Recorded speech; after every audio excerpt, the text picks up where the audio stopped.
할렐루야. 오늘은 6월 3일 신명기 7장, 시편 90편, 이사야 35장, 요한계시록 5장 말씀입니다. 신명기 7장은 가나안 정복과 삶에 관한 교훈이에요. 모세는 가나안에 들어가서 지켜야 할 규범을 알려줍니다. 7 족속을 모두 진멸하고 그들과 어떠한 언약을 맺어서는 안 됩니다. 그들과 혼인해서도 안 되고 그들 가운데 있는 우상은 모조리 허물어야 됩니다. 오직 하나님만 사랑하고 그분이 주신 율법에만 순종해야 됩니다. 그러면 하나님께서 큰 복을 주실 것입니다.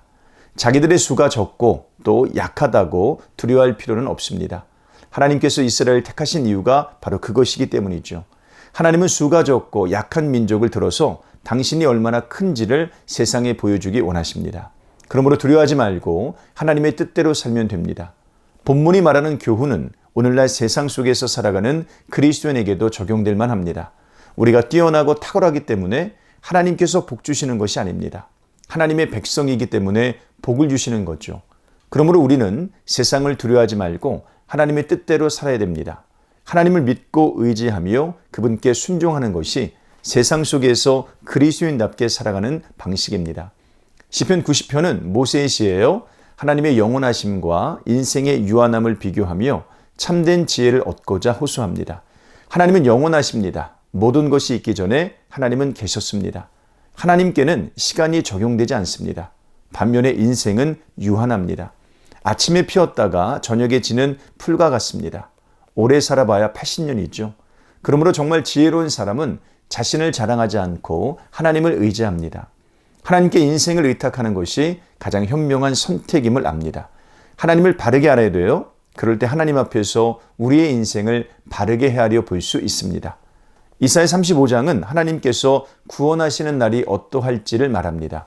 광야의 꽃이 무성하게 필 거예요. 보지 못하는 자의 눈이 밝을 것이며 못 듣는 사람의 귀가 열릴 것입니다. 저는 자는 뛸 것이고 말 못하는 자는 노래할 것입니다. 사막이 연못이 될 것이고 사나운 짐승들이 사라질 겁니다. 구원받은 자들이 시온으로 돌아와서 기쁨과 즐거움을 얻을 거예요. 그날에는 슬픔과 탄식이 사라질 것입니다. 하나님께서 당신의 백성을 구원하시는 날에는 찬란하고 아름답고 복된 나라가 펼쳐질 것입니다. 이것이 믿는 자의 소망이죠. 본문에 나오는 예언은 예수님께서 초림하셨을 때 어느 정도 성취됐어요. 그것은 예수님께서 재림하실 때 완전히 성취될 겁니다.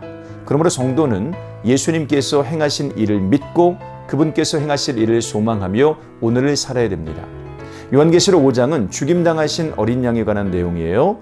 보좌에 앉으신 이의 손에 7인으로 봉해진 두루마리가 있습니다. 일찍이 죽임을 당한 것 같은 어린 양이 그 두루마리를 취합니다. 하나님의 권세를 맡은 자가 된 거죠.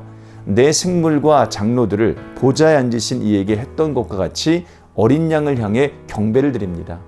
또한 수많은 천사와 모든 피조물들도 어린 양에게 경배합니다. 보좌에 앉으신 이와 어린 양이 우주의 중심입니다.